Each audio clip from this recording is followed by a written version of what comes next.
What's up, y'all? We are back today. This is episode 4 of Bad Boys Los Angeles. I almost completely forgot what to expect from this episode. It just kind of went back to me now because I don't be sitting here thinking about this show. So whenever I come back and watch it on the day, I still feel like I'm completely refreshed and don't really know what the storyline is.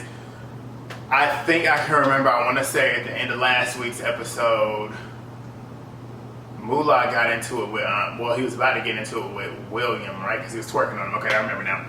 That's what we got going on this week. So hopefully we got a good episode, but we about to see. As always, thumbs up the video, drop a comment, let me know what y'all think about the show.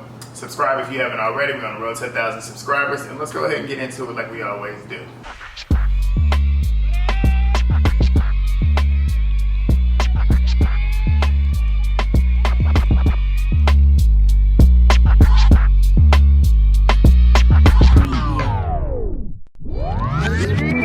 So we get back to the episode. They are basically picking up at the end where we had the baby and Danny Lay's brother fighting. They have little clips of the show, of the fight. They didn't get too much of it, but I mean, we get commentary from the cast, and they basically all saying the same thing, like, "Oh, this is basically Danny Lay and the brother fighting," which I find funny too because Natalie kind of set the precedence with them. It's like, I want y'all to come in here and act like y'all got some sense. Don't be in here fighting. Don't be in here acting stupid. And look, they weren't the ones in here fighting. It happened to be somebody who is of stature and of importance and relevance who was the one fighting, which is funny. But they all get back to the car, and when they get in the car, because they're basically pissed off because the party is done. Like, I guess with the baby and them having that fight, they shut the party down. So they all mad and they pissed off. Gutta was cracking me up though, because he was talking about it, and he had to stop himself from talking about it because he kept reminding himself. I hope I'm using the right pronouns when it comes to Gutta, but kept reminding Gutta was basically saying and reminding the rest of the cast that the baby is the type of person that to go around and kill people in Walmart because he did already. And if you don't know, you know now. Like, he ain't one to play with. And he's from my neck of the woods. He went to high school. He went to high school that's like 30 minutes from my high school. Not even 30 minutes, probably 20 minutes from my high school.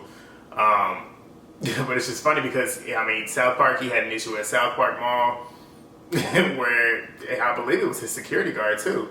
They was beating up on this dude in South Park Mall. South Park Mall is looked at in Charlotte as like one of the more classy malls, which is funny. But all that situation happening, all that stuff, Gutta was right. Like, don't play with him because the baby don't care. He gonna do what he gotta do. But after all that's happening, Moolah then decides that he wants to press William about him twerking on him in the club. And that's basically what he's doing. He's basically saying, like, you're doing too much, you violated me. Like, basically, like, every time you see a camera, you don't have to go ahead and do the most, and da-da-da. They just basically just rehashing that stuff. William's sitting there saying he didn't know he was twerking on him. And he said he didn't twerk on him at first, but then he was like, I didn't even realize that was you behind me, yada, yada, yada. William don't want no smoke. That's just really what it comes down to. And Moolah keeps riding home. It's weird, it's weird. Gutta was like, what's weird? But I thought something was gonna pop from that because Gutta kept asking Moolah what's weird, but nothing happened there. They get to the house. Will is basically getting off the bus saying that he don't want no problems. He don't want his face getting busted, whatnot. Talking about he just got his body done, so he don't want that messed up either. So William don't want no smoke with Moolah, so we're gonna see what's about to happen. All right, so we get back to the next day, and this is the Milan show because Milan is in literally the next 3 scenes I'm about to talk about. But we get Milan and Anthony, they're outside at the pool just basically discussing what happened the night before at the party. And what kept making me laugh was that they kept calling this industry party their party. Like, they're owning it, this is their party. They're basically saying, like, why are you gonna come to our party and fight? It's not your party. Like, it's not your party. You got invited to this place. But they're basically just rehashing it and stuff. And then as they're doing that, the money resides, Darrell shows up and he's sitting there too as well. So basically, Milan lets them know that Natalie has basically told him that they need to go ahead and build that bad boy brand and basically pretty much throw their own party. So what they're going to do now, I guess, is go ahead and get the party together, kind of assign what needs to be done, what needs to be got to each one of the bad boys, and they're going to try and figure out how to get this party going. Milan has the idea that he wants to create a song. Milan does music, Moolah does music apparently. So they're going to try and get them in the studio and try and get them to record a song and whatnot. But then as he's saying all this, he basically asks Money Resides and asks Anthony if they knew that Will was gone. But Will has left the house because Will is a punk. And he basically left the house, and they're basically sitting there rehashing it and saying, like, they don't understand why he would leave the house because Moolah, I mean, he pressed him on the Sprinter bus, but he ain't do nothing. And this the very next day, and basically, well, I don't know, he left in the middle of the night, so. But I guess they basically was like, if he ain't do nothing to you then, why would you think he's going to do something now? Like, you're not the type of person that you got to go sneak or you got to go jump to do something because you can't fight anyways, and you're not a fighter, so why would he need to go to those extents to do that? Which I was like, yeah, that's true. But they basically like, this dude's a punk, but they're trying to figure out a way to get him back. So they're going to try and find a way to get him back. Milan then goes to the next scene, and Milan is basically in the closet, and he's basically sitting there calling Will. Will picks up the phone. Milan asks him, like, why are you leaving, whatnot, and da-da-da-da. Will's basically saying, like, he ain't there to be trying to get fought. He ain't want to get jumped, yada, yada, yada. But my thing is with Will, though, the way he and Dylan came on to the show, the first episode, they both were talking like they was tough, and they some real bad boys that really get down, and da-da-da-da, like, their cards are being pulled, and we seeing it right here in front of our eyes. They're the two in the show that their money ain't where they mouth at, and their cards are pulled. So basically, he just didn't want to get jumped. And Milan was basically saying the same thing that he said to Anthony and Money Resides. Is like, why do you feel like you would get jumped if he ain't do nothing to you in the car? Like, if he ain't do nothing to you in the car or when y'all got back, why do you feel like you're gonna get jumped? Why do you feel like you're not safe? But basically, he was reassuring him that he wouldn't allow that to happen if it was to happen. But he's like, nah, I don't want to deal with it, so I don't want to come back. So basically, that's where we're at with that with him. So then we get the next scene. In the next scene, Milan goes to talk to Dylan, which is really stupid at this point. He literally could be talking to a wall and still getting the same response that he's getting from Dylan. I'm not a fan of Dylan. Dylan has no business being on the show at all. Like, everything that he's saying, you can tell he's trying his best to be some type of caricature of what he assumes a bad boy is. Down to the black scent, down to the dialect, down to the mannerisms and stuff too. Like, he's just doing too much. But Milan is basically asking him, like, what did you find out about Will leaving since y'all two are roommates? And he's basically trying to figure out if he has any kind of, like, behind the scenes type of information that nobody else knows because they're roommates. So Dylan says that he comes up and he's basically saying that all the doors were locked. William was in them, basically behind the doors locked, trying to basically barricade himself and keep himself from being seen because he's afraid he's going to get jumped. And he said apparently William had told him that he had received a phone call from somebody and they basically was telling him, like, you about to get jumped, yada, yada, yada. So he basically was paranoid and ended up dipping. And Dylan is basically echoing the same thing that Milan is saying, but the difference is Milan is basically saying, like, you kind of walking away looking like a punk and whatnot and basically running away from what you got. You basically run away from your problems, not being a bad boy, which Dylan is co-signing. Even though it's true, you don't have the right to co-sign because you didn't even fight back in your fights, and you are the type of person, as we've seen in the past couple episodes, that gets scared when a fight is happening. So you have no room to speak at all because it's very much the same thing and the same situation with you. But yeah, they basically were just saying that, and they basically were agreeing too because Milan said that he agreed with Moolah when it came to, like, you know who Moolah is. Moolah is very straightforward about him being straight.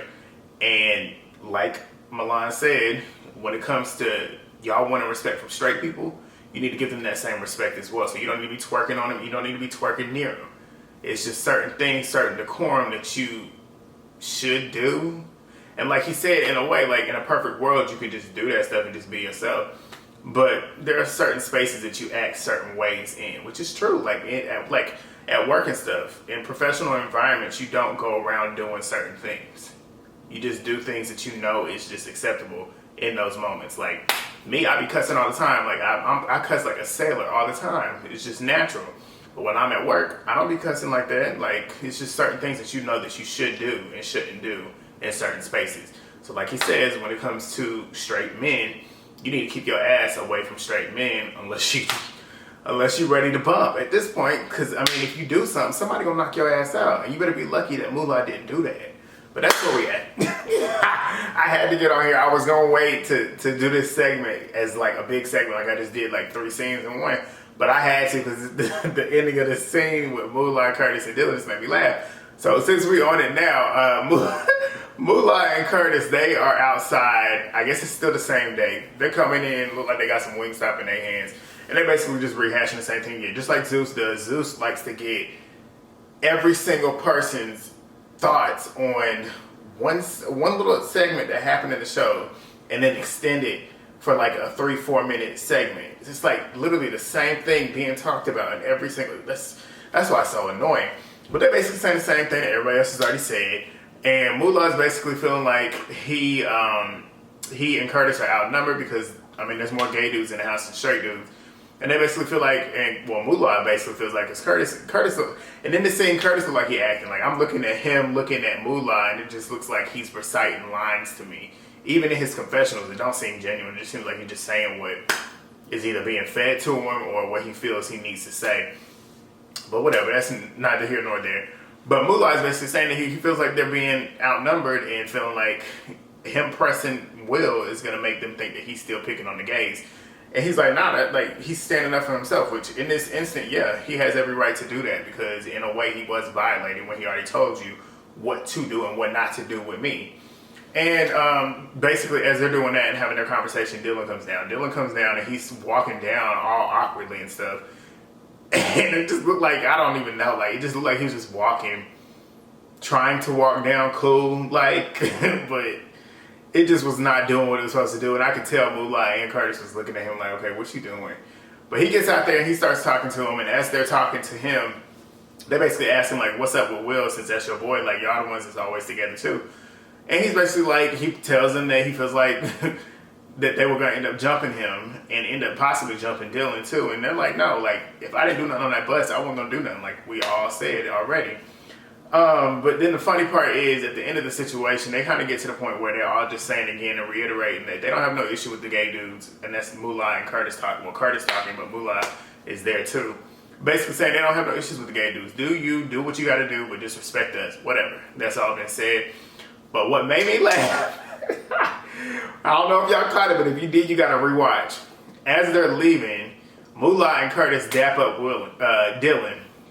And as they dap him up, if you look at how he if you look at how he grabbed their hands, that shit is so funny to me. Like he grabbed their hands so like, you can tell he ain't ever been dapped up before. Just put it that way. You can tell he ain't ever been dapped up before, and it was so funny to me. Like so funny. Okay, so we get towards the end of the night, it looks like, and William ends up pulling back up to the house. So he's outside talking to the producers, and the producers are basically asking like, why did you leave?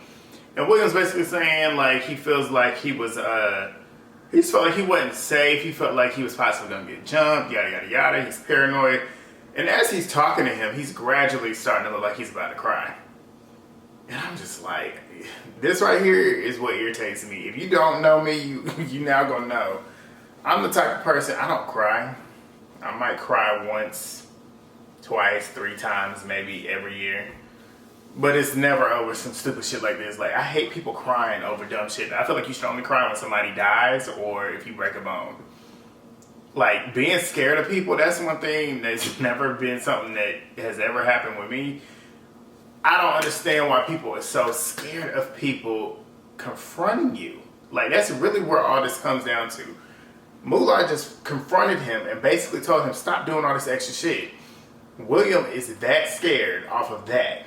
Because Moolah then comes out, and he's standing there. Of course, he's going to try and press him again, but he don't look like he's coming at him on some rah-rah energy. He's basically just trying to reinsert and reassure him of what he was basically saying in that darn sprinter. But as he's doing this, he's basically saying, my real issue with you, yeah, I told you to stop twerking on me, but my real issue with you is that you leaking the cast to the blogs, basically leaking information and stuff. And he's basically saying, am I lying? Did you do that? And William's sitting here saying no, but as he's saying no, it's like a deer in headlights. He looks so scared. And William just dropped to the bottom of my list too. Like him and Dylan was right there riding it, but Dylan was definitely under him as like my least favorite. But he just straight met him right there. Like some punk shit. Like he literally looked so scared and let this man kind of punk you.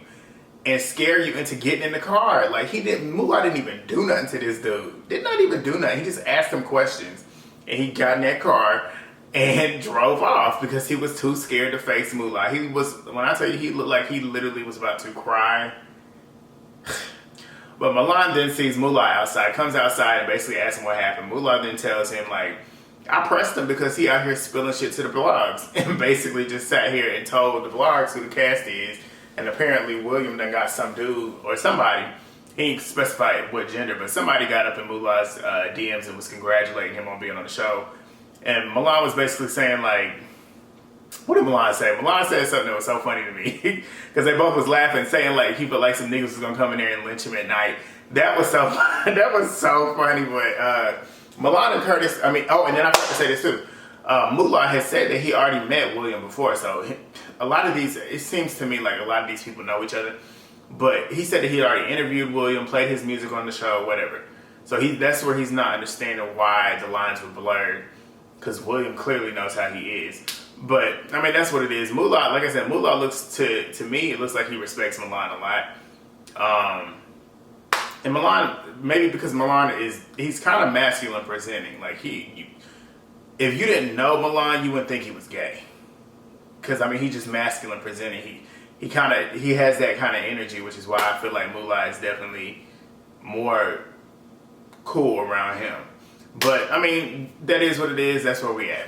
Okay. Zeus. This might be one of the most wholesome moments that I've ever seen on their programming. We got a scene with Gutta and Kerrion. And this takes a good period of time out of this episode, which I'm glad it did. They started off and it took a turn. Because, this scene has some substance. At first it was just like, because they were flirting. And Gutta, you can tell Gutta has a crush on Kerrion. Kerrion is looking at Gutta like a friend.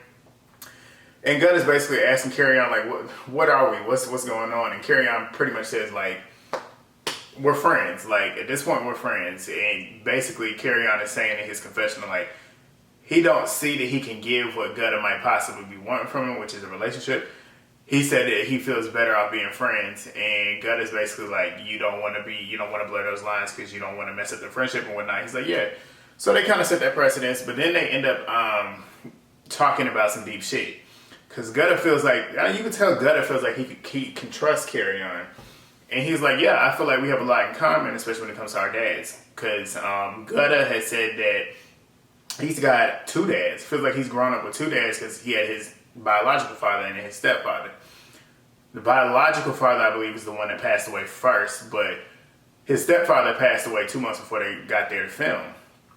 And basically saying, like, he felt like that stepfather, in a way, was, I guess, a better version, truthfully. But they kind of had a similar experience when it came to their fathers accepting certain things. So then Gutta then brings it up to talk about how Kirk Franklin feels about everything that's going on in Kerrion's life.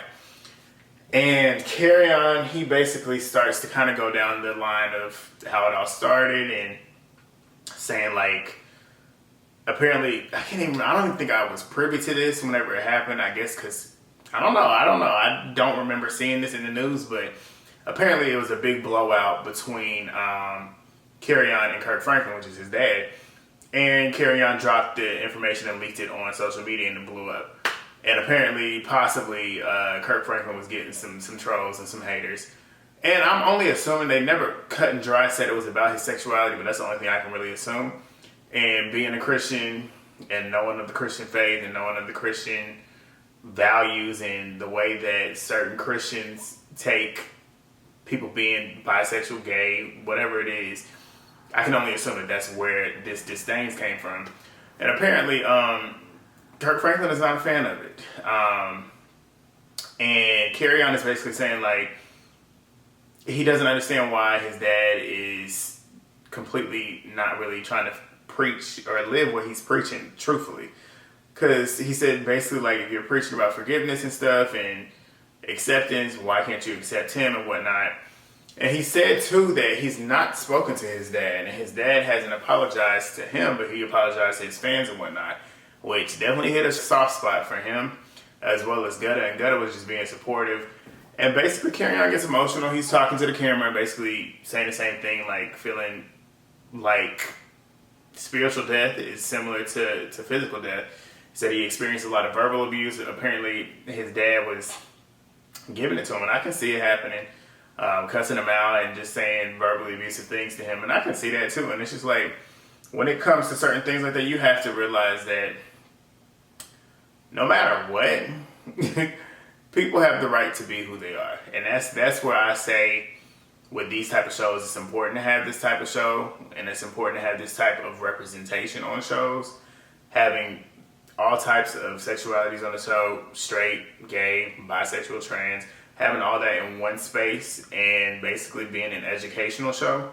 And I feel like in this moment, that's what this show needs to do. Like, this scene right here was probably the best bit of television that Zeus has put out, truthfully. Because, I mean, it gave a lot of substance and a lot of background and a lot of information, truthfully, on what's going on in those people's lives. And if I'm not dealing with that, I know a lot of people aren't dealing with that. And that's a lot of things that a lot of people can take in and try and see how they can help other people that are going through situations like that. And hopefully this being aired can do something for their relationship. Hopefully Kirk can see that it is bothering his son, and hopefully he can see that his son is just trying to be him, just living his life.